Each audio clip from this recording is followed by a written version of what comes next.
Fala pessoal, estamos aqui na área para debater uma bomba. Vamos debater uma questão que tem que ser anulada. Alan, você está falando. Tem uma questão que tem um carimbo de anulação, uma questão de ética. Eu ainda não vi nessa segunda-feira, 25 de março, debate sobre essa questão, mas essa questão é um caso claro de anulação. Vamos analisar várias questões que, na minha opinião, não vão ser anuladas, mas essa precisa do seu apoio. Como não tem debate, eu não vejo as pessoas debatendo essa questão, você que quer a anulação para ser aprovado, você que tem um amigo, um colega que quer a anulação para ser aprovado, precisa divulgar esse vídeo, precisa dar o like aqui para esse vídeo, todo mundo conhecer, mandar, já viu questão de ética aí, o fundamento é esse, espalhe o fundamento aí para o povo recorrer, para a gente conseguir anular essa questão, certo? Então, no vídeo de hoje vou mostrar várias questões que vi com hipótese de anulação, mas eu acredito que nós teremos de anulação mesmo a questão de ética que eu vou falar para vocês. Então, sem mais enrolação, vamos agora rapidamente analisar que nosso prazo de recurso é até o meio-dia do dia 29 de março e no dia 10 de março sai o resultado. Então, se sair anulação no resultado, no dia normal, dia 10 de março, a banca pode anular de ofício antes? Pode, certo? O que é que eu recomendo para vocês? Quanto mais vocês divulgarem essa questão que eu vou trazer hoje, questão de ética sobre os tribunais, maior a chance da banca anular o quanto antes, porque nós temos um erro aí grave, certo? E quando é erro grave, vocês sabem, vocês que acompanham os vídeos, eu digo, é erro grave, tem que anular. Quando não é erro grave, eu digo, a banca não vai anular. Então, o que acontece? Se você está com 38 ou 39, pode ser que tenha outra questão além dessa que eu vou mencionar, e aí eu recomendo que você já inicie a segunda fase. Por quê? Porque o estudo para a segunda fase é até o dia da prova, 19 de maio. Se você deixar para começar no dia 11 de abril, 10 de abril, você vai ter um mês de preparação, um mês de 9 dias, muito pouco. Se você está com 37 para baixo, eu acho difícil você conseguir passar nas anulações. Primeiro, difícil termos 3 anulações e segundo ponto, você tem que aproveitar todas. Se você já acertou a questão, você não vai ganhar o ponto. Se você errou, você ganha o ponto. Então, tem que ter 3 questões anuladas. Se você, por exemplo, tiver acertado uma das 3, você só vai ganhar 2 pontos e aí você irá para 39. Então você não passará, certo? Por isso que esses dois podem fazer começar a segunda fase, buscar um modo de seguro. Por exemplo, aqui o aluno não paga até sair o resultado no dia 10. Se sair o resultado e ele passar, aí ele faz a inscrição. Mas ele fica assistindo as aulas normalmente e acompanhando. Outros cursos falam o seguinte, você pode reaproveitar o valor, investir na segunda fase, se você não passar, vai para a primeira fase. Vai depender do curso, mas se você está com 38 ou 39, e se você está com 39 e errou a questão de ética que eu vou trazer no vídeo de hoje, é importante que você comece seus estudos para a segunda fase. Mas, vamos lá. Primeira questãozinha, questão de internacional, gabarito letra D, a depender do tipo de prova, pode ser a 21 a 22. O gabarito está aqui. O pessoal fala o que, Alan? Fala que a B também poderia ser considerada correta. Por quê? Porque se a autoridade judiciária brasileira é competente de forma concorrente, é porque outra autoridade também seria competente de forma concorrente e aí poderia ser a colombiana. Então veja só, tanto o Brasil como a Colômbia seriam competentes de forma concorrente para julgar o caso. Então você teria a letra B e D. Alan, você não acha que isso é hipótese forte de anulação? Não. Por quê? Porque nós temos aqui um recorte. O que é que a questão pergunta? De acordo com a lei brasileira, quem seria competente? A lei brasileira não fala nada sobre a Colômbia ser competente. A lei brasileira fala que o judiciário brasileiro é competente, mas também se admite a competência de outros países, desde que a legislação interna deles assim disponha. Então, a lei colombiana vai ter que dizer que reconhece, nesse caso, a competência da jurisdição colombiana. O Brasil é que vai dizer isso? Não. Então, esse recorte joga o gabarito para a letra D e anula a letra B. Por isso que eu acho que essa questão tem pouquíssima chance de anulação. Beleza? Próxima questão, consumidor. Letra D, o gabarito, pode ser 45 ou 46. O pessoal está falando que isso aqui está errado. Seria hipótese de nulidade e não de anulação ou anulabilidade. Concordo, porém, a banca não vai anular a questão por causa disso, certo? Seria um pequeno erro formal, esses errinhos que a banca comete na elaboração das questões da FGV, da prova OB, mas que, com toda certeza, a banca não vai anular, na minha concepção. Por quê? Porque ela só anula quando o erro é assim, contra a lei. A lei diz algo, a Constituição diz algo, o ordenamento jurídico diz isso e a questão está dizendo aquilo. Então, aí, ou quando há duas questões, duas alternativas corretas, aí eles anulam. Tirando isso, é muito difícil a anulação, certo? Então, não acredito na anulação dessa questão, não acredito na outra questão de consumidor do saque. Porque cobrou o decreto. O edital de primeira fase é abertíssimo para cobrar qualquer coisa do direito, pessoal. Não vai anular porque cobrou um decreto. Não, porque não está no consumidor. Não vai anular essa questão. Certo? Essa aqui, pessoal, processo civil. Alan, a alternativa correta está incompleta, porque o artigo 1024, parágrafo 4º, fala que o direito de complementar ou alterar as razões de apelação, se houver acolhimento dos embargos, só acontecerá desde que esse acolhimento implique na modificação da decisão embargada. E aqui ele não trouxe esse elemento. Tem o direito de complementar ou alterar as razões do recurso, desde que a modificação implique na alteração da decisão embargada, se houver o acolhimento. Porém, qual é o detalhe? O detalhe é o seguinte: a questão fala sobre essa situação hipotética, sobre a situação de que Felipe opôs embargo de declaração para majorar os honorários sucumbenciais. Então, se houver acolhimento desses embargos opostos por Felipe para majorar os honorários sucumbenciais, terá o direito de complementar ou alterar as razões. Certo? Como a questão trata disso, essa questão, apesar de a alternativa B não estar diretamente seguindo o artigo 1024, salvo engano, parágrafo 4º, peguei de cabeça aqui, mas é o parágrafo 4, ou o parágrafo 4 ou o parágrafo 5º.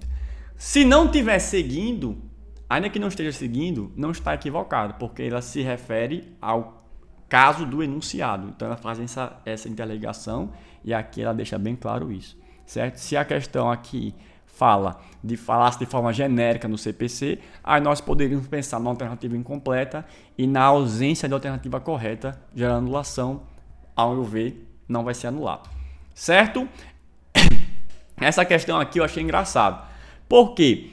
Qual seria o debate de anulação? Seria que o tapa no rosto não gera lesão corporal, teria condição de gerar outro crime, vias de fato, salvo engano. Eu não sou do penal, quem é do penal pode dizer, né? Aí diz, Alan, Júlio não vai responder por lesão corporal, porque tapa no rosto, um tapa, não geraria lesão corporal. Então não tem alternativa correta. Ao meu ver, mais um recurso que não vai ser acatado. Por quê? A banca em nenhum momento disse qual foi a lesão que o cara teve. Deu um tapa no rosto e ficou só a marca de vermelhidão. Então não tem lesão corporal. Ou deu um tapa no rosto e inchou e ele passou um tempo muito machucado, não sei o quê. Aí tem lesão corporal. Alan, como é que eu vou saber? Foi um tapa. Foi um tapa que fez com que Jacinto fosse projetado contra um poste. Então foi um tapa tão forte que ele saiu cambaleando, né? Tonto e bateu no poste. Isso vai gerar lesão corporal ou não? Não sei. Não tem nada na questão que torne isso aqui incorreto. Então, o que isso quer dizer? Se houvesse outra alternativa aqui, idêntica, falando que ele responde por vias de fato, nós poderíamos ter anulação porque poderia ser lesão corporal e poderia ser vias de fato porque a questão não delimitou, a questão não foi clara o suficiente, a questão não foi bem elaborada. Não é uma questão 10 de 10, é uma questão 7 de 10. Poderia ser melhor elaborada, mas a questão não foi. Porém, não tem como, segundo as regras do direito penal, entender uma outra alternativa que não a letra B. Então, eu não considero que a banca vá anular essa questão. Certo? Nesse caso aqui, o outro debate é se ele sofreu um acidente e ficou completamente incapacitado para o trabalho por estar tetraplégico, como é que ele voltou e se recuperou? Pois é, pessoal, a gente não pode tratar de presunção. Eu acho que é impossível a pessoa se recuperar. É comprovado cientificamente. Mas a questão está trazendo uma hipótese. Caso ele se recupere. E se ele se recuperar? Mas, Alan, é impossível. Homem e mulher de pouca fé. E se ele se recuperar? E se ele ficou tetraplégico? Mas veja só. Ele ficou paralisado momentaneamente e teve uma recuperação. Pode ser que não foi algo que rompeu a coluna ou a medula, ou seja, o que for dele, que eu não entendo nisso. Peço perdão se estiver falando alguma besteira. Não, foi só uma lesão que ele ficou tetraplégico ali por alguns meses, mas ele foi recuperando os movimentos. E aí, até com o avanço da tecnologia, conseguiu recuperar os movimentos. Nós temos inúmeros cientistas, né, debatendo isso, a recuperação dos movimentos nesses casos. E aí? A questão está errada? Se ele se recuperar? Não. Se a questão dissesse que não existe como ele se recuperar e dissesse que ele se recuperou, poderia parecer incongruente. Mas assim, caso se recupere. E aí? Pode ser que sim. Novamente, é o que eu digo para vocês. Questão mal elaborada? Mal elaborada. Questão chata? Questão chata. Não deveria estar na prova? Não deveria estar na prova. Deveria ter, né, sido melhor. Poder colocar outro tipo de acidente para ficar mais claro que ele tinha chance de se recuperar, né? Mas ninguém que está fazendo a prova da OAB está fazendo a prova da OAB na condição de médico ou de cientista da medicina para dizer que é impossível não a recuperação. Nós estamos tratando de hipótese jurídica. E como nós estamos tratando de hipótese jurídica, a hipótese jurídica é, se ele se recuperar, a letra C está correta. Então, ao meu ver, a banca não vai anular. E aí nós chegamos para a questão. É esse o momento que você vai dizer, carimba. Quem já viu nos meus vídeos sabe, né? Que eu determino o carimbo. Carimba que é anulação. Olha só. A questão trata da formação da lista dos advogados, dos juristas, para o TRE. E traz como gabarito A, dizendo que a lista do TRE seria formada pelo Conselho Seccional, dando a entender a aplicação do artigo 58 do Estatuto. Compete ao Conselho Seccional eleger as listas dos tribunais judiciários do âmbito de sua competência. Como TRE estadual, seria o Conselho Seccional, né, o conselho respectivo do Estado alfa. Porém, este artigo não se aplica ao TRE, ele se aplica ao TJ. Alan, não se aplica ao TRE? Não. Pessoal, não se aplica ao TRE. É um erro gravíssimo, inclusive. Olha só. A Constituição, no artigo 120, nomeação, TRE vai ter, né? Nomeação pelo presidente da República de 2 juízes dentre os 6 advogados, os juristas, indicados por quem? O TJ. Pessoal, o processo é o seguinte, o TJ forma a lista, indica, manda para o TRE, que manda para o TSE, que manda para o presidente da República. Não tem conselho seccional. Mas, Alan, o conselho seccional é que envia os nomes para o TJ. Não é, pessoal. Olha só, eu vou trazer para vocês casos reais de como foram formadas as cortes e depois a norma que subsidia o quê? A Constituição. Primeiro, em 2022, nós temos uma notícia aqui que você pode ver na internet, como foi formado o TRE-DF. Inscrição, as vagas reservadas a advogados e advogados. A inscrição para participar do processo seletivo é enviada ao presidente do tribunal, conforme a resolução do TSE, que nós vamos ver já já como funciona. Aí você vê, ó, TRE do meu estado, 2 juízes, dentre 6 advogados de notável saber, nomeados pelo presidente, indicados pelo Tribunal de Justiça.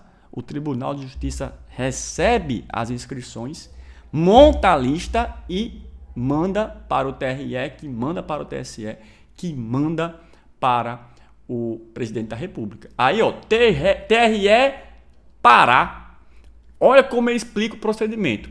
As inscrições do procedimento deverão ser encaminhadas ao presidente a presidência do TJ, certo? Aí, junto com a documentação, explica. O próximo passo é a apreciação dos candidatos inscritos pelo pleno. Pelo pleno é complicado, né? Pelo pleno do TJ. O TJ analisa os inscritos e aí fazem a votação, certo? Lista tríplice. Com aprovação regimental, a presidência encaminhará para o TRE a lista formada, certo? E depois o TRE encaminha para o TSE, que envia para o presidente da República. A autoridade escolherá o novo membro da Corte Eleitoral, certo? Aí olha só a resolução que disciplina isso. A resolução que trata sobre a lista tríplice para preenchimento do TRE. Está aqui, ó. Parágrafo 1º. Os advogados a que se refere o artigo que nós vimos na Constituição serão indicados em lista tríplice organizada por quem? Pelo TJ. Não é pelo Conselho Seccional. Questão está equivocada por ausência da alternativa correta. Então, dá o like para esse vídeo espalhar para mais gente ver. Manda esse vídeo e diz, o que importa é só o final. Você separa 1 minuto, que importa o final. Diz, ei, temos que recorrer. Bota para todo mundo saber. Mas diz, temos que recorrer da questão de ética. Por quê? Porque essa questão não está sendo comentada. Vai passar batido. Tem que ser anulada. Pelo amor de Deus, tem que ser anulada. Então, nós fizemos nossa parte. Nosso professor Costa Neto identificou no domingo. A equipe de ética olhou e disse, rapaz, tem uma coisa de errada aqui. Vou deixar para olhar segunda-feira. Porque não é possível que tenha vindo assim. E na segunda-feira a gente confirmou que, de fato, está errado. E aí, agora é sua missão divulgar para que chegue na FGV e na OAB e a OAB perceba que tem que ser anulada. Beleza? Qualquer coisa estamos à disposição. Um forte abraço, bons estudos e que venha nossa anulação.